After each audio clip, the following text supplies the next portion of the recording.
Morning after my son's engagement party, I sat in the parking lot of my attorney's office for 11 minutes before I could make myself go inside. I remember counting the minutes on the dashboard clock. I wasn't crying. I was past crying. I was something else entirely. That cold, quiet place you get to when you've made a decision so big that your body goes still around it. Gerald. That's what I almost called him. But his name wasn't Gerald. His name was Paul. My attorney of 14 years. Paul Nakamura, who had drawn up my will 3 times over the course of my life, and who, when I walked through his door that Tuesday morning and told him what I wanted to do, set down his coffee cup very carefully and said, "Harriet, are you absolutely certain about this?"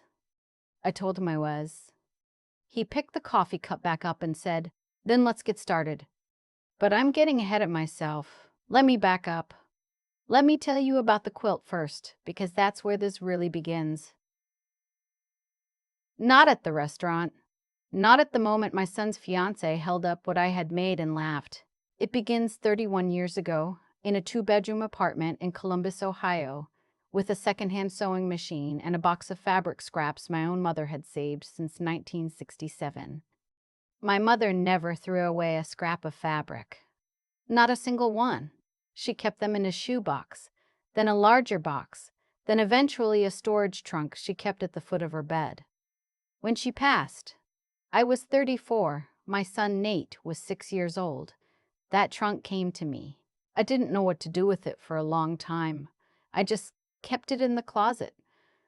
Then one winter, when Nate had the flu and I was sleeping maybe 4 hours a night and working double shifts at the dry cleaners on Broad Street, I started sewing.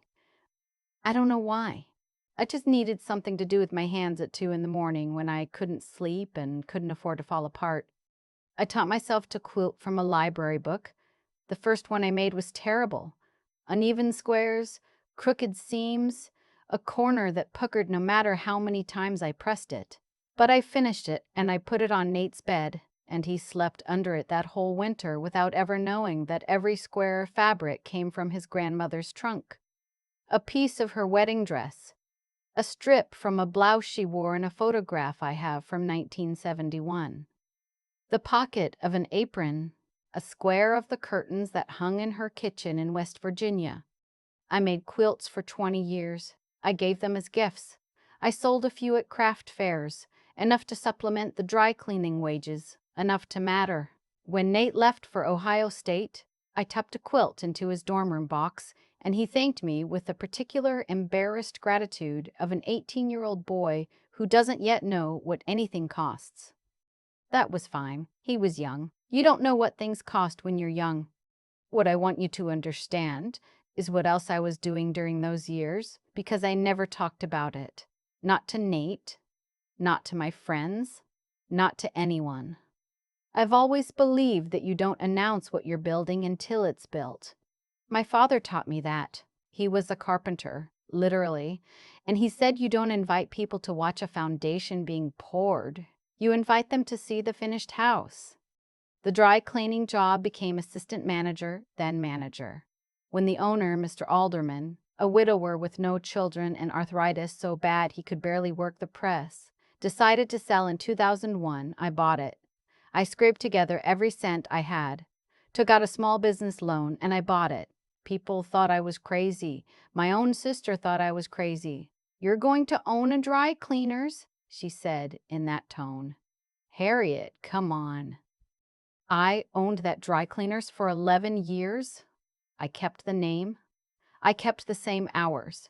I hired the same 2 women who'd been pressing shirts there since 1989, and I gave them both raises and health insurance, which they hadn't had before. The business was steady. Not glamorous, but steady. And what I did with steady income quietly, without announcing it to anyone, was save, and then invest, and then reinvest. The first property I'd bought was a duplex on the east side of Columbus in 2004. It was a mess, peeling paint, a crumbling front porch, one bathroom that barely functioned. I spent 8 months of weekends on that duplex. I learned to patch drywall from a YouTube tutorial before YouTube tutorials were even common. I called every contractor twice, asked every question, took notes. I rented both units within 3 weeks of finishing. The rent covered the mortgage in 14 months. Then I bought another one, then another. I sold the dry cleaning business in 2012 when an offer came that I couldn't sensibly refuse. By then, the business wasn't what made me money anymore. By then, I had 7 properties.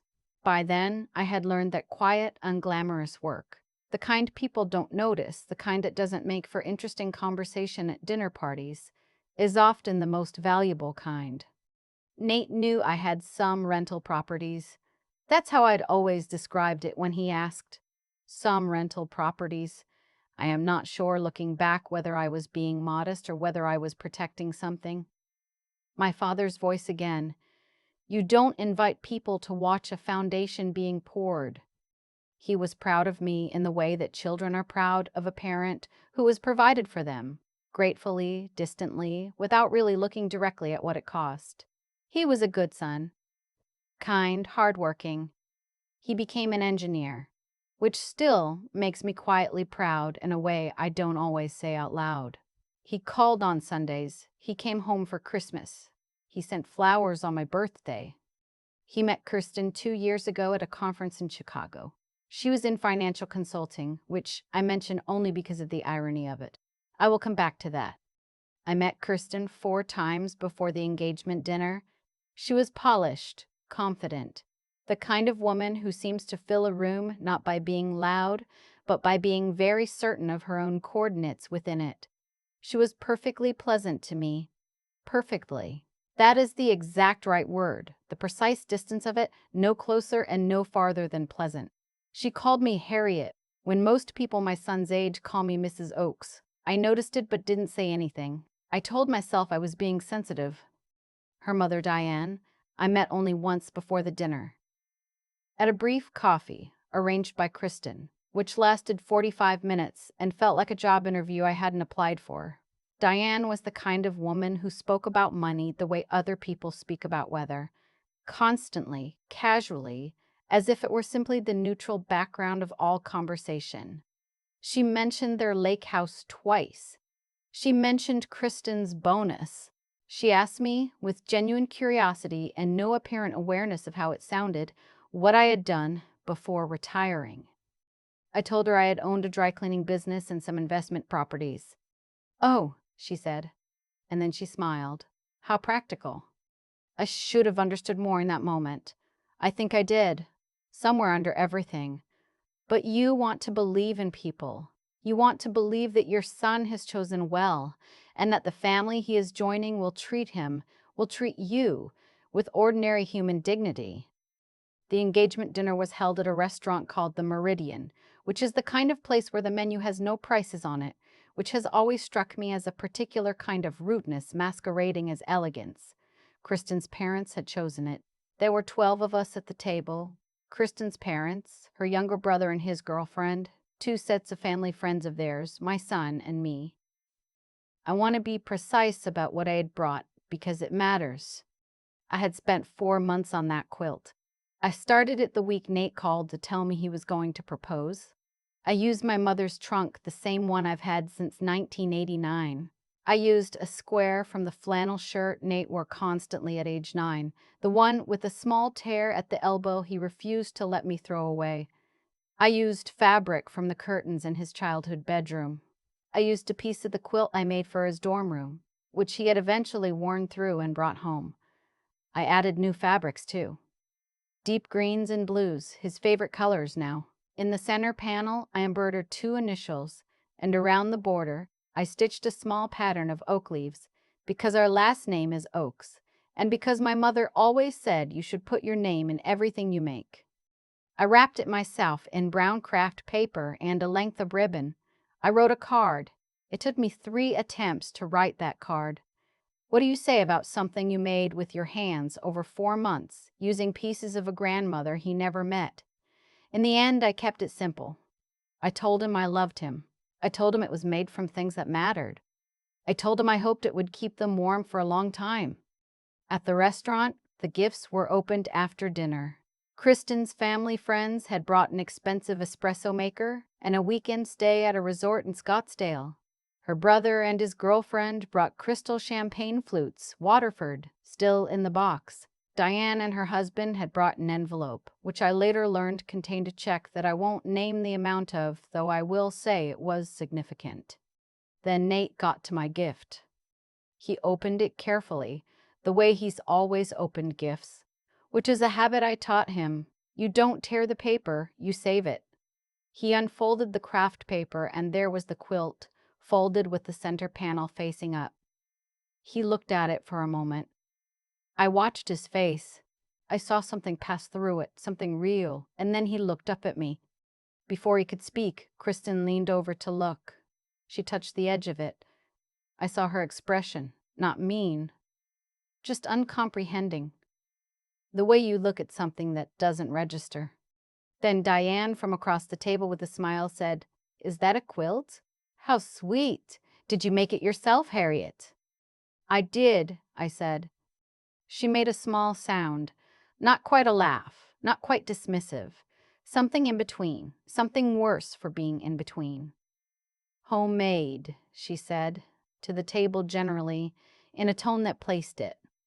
And then, "That's so charming. Very pioneer, isn't it?" There was a small laugh from somewhere at the table. I don't know from whom. Kristen said nothing. My son said nothing. I looked at Nate. He was looking at the quilt. His jaw was set the way it gets when he's uncomfortable, the way it's been since he was 11 years old, and I know that jaw better than I know almost anything in this world. He didn't look up at me. "Pioneer," I repeated quietly. Diane said, "Oh, you know what I mean. Very homespun. It's lovely in its way." In his way. I excused myself to use the restroom. In the restroom, I stood at the sink and ran cold water over my wrists for about 2 minutes, which is something I've done since I was young when I need to think clearly. I looked at myself in the mirror. 63 years old, 40 years of work. The duplex. The 3-flat on Cleveland Avenue.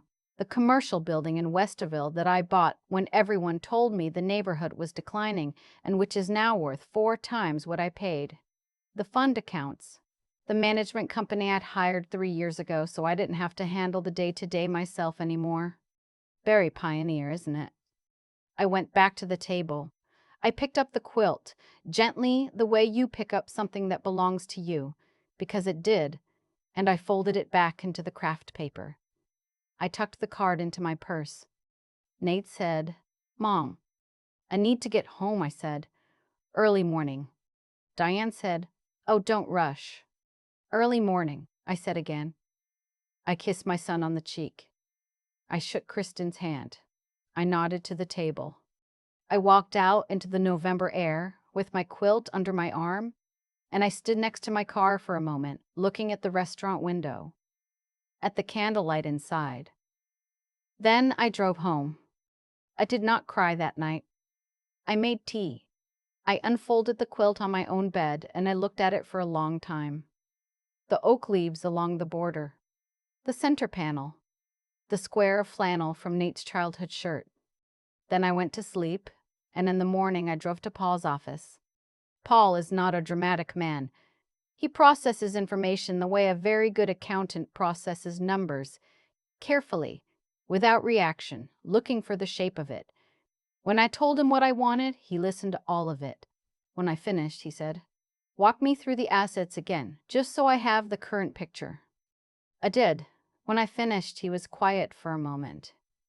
"Harriet," he said, "are you absolutely certain about this?" "I am. I am. Because once Paul." I looked at him. I thought about nothing else since 11 o'clock last night. "I'm certain." He nodded slowly. "All right," he said. "Then let's get started." What I had decided was this. The properties, the accounts, the portfolio, none of it would go to Nate, not as things stood. What I had built over 30 years, quietly, without announcement, while being pleasant at dinners and not correcting people who spoke about money as if I had none. All of it would go, upon my death, to three places: a housing nonprofit in Columbus that helps women leaving domestic violence situations find stable homes, a scholarship fund at Ohio State for first-generation students, and a small arts organization in West Virginia, near where my mother grew up, that teaches quilting and textile arts to kids in rural communities. I had already been in contact with the housing nonprofit as a donor for several years. They did not know my full situation. Most people don't. I did not tell Nate immediately. I needed a week to be sure of my own motives, to make certain this was not anger talking, not wounded pride.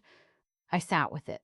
I thought about Diane's face, and about my son's jaw, and about the word pioneer, and about 40 years of cold water on wrists and 2 in the morning sewing and library books on drywall. I thought about my mother's trunk. I thought about what it means to be seen. On the 8th day, I called Nate. I asked him to come over for dinner, just the two of us, which we hadn't done in a while. He came on a Thursday. I made his grandmother's pot roast, the recipe I know by heart that I have never written down because some things you carry in your hands. After dinner, while we were having coffee, he said, "Mom, about the dinner. I'm sorry I didn't." "I know," I said. "I should have said something." "Yes," I said, "you should have." He was quiet for a moment. Then he said, "Kristen felt bad about it afterward." I looked at him. I chose my next words the way I choose everything important, carefully, without drama. "Nate, I want to tell you something, and I want you to hear it the way I mean it, which is clearly and without anger, because I am not angry. I am something else." He waited. "What I am," I said, "is finished pretending that certain things don't cost anything. They do. Your grandmother saved fabric scraps for 30 years. I made you something out of those scraps and 31 years of what I know and 4 months of my time, and someone at that table decided the appropriate response was a word that means quaint and irrelevant. And you said nothing. I need you to understand what that cost." He didn't say anything for a long moment. When he finally spoke, his voice was different, quieter, with something in it I hadn't heard in a while. "I know," he said. "I know what it cost. I'm sorry, Mom. I genuinely am." I told him then about the meeting with Paul. I told him what I had decided and why. I told him about the three organizations and what they did and why I had chosen them. I didn't tell him the total figure. Not that night. But I told him enough. He sat very still. "I'm not telling you this to hurt you," I said. "I'm telling you because you deserve to know who your mother is. Fully. You're 34 years old, and I have not been entirely honest with you about what I've built, and some of that is my fault. But some of what happened at that dinner is also your fault, and we have to be honest about both." He came back the following weekend. He came without Kristen. We spent most of Saturday going through the storage unit where I keep the bulk of my paperwork and files, and I showed him everything. Every property, every account, every document going back to the first duplex in 2004. He didn't say much. He just looked for a long time at the shape of what I had built. At some point, he said quietly, "I had no idea." "I know," I said. "That was partly intentional, but it's also on you for never asking. I thought some rental properties meant maybe 2, 3. I know what you thought." He was quiet again. Then he said, and this is the part I want to remember exactly, "I'm proud of you, Mom. I should have said that a long time ago and in more specific terms. I'm proud of you. And I'm ashamed of myself for that dinner."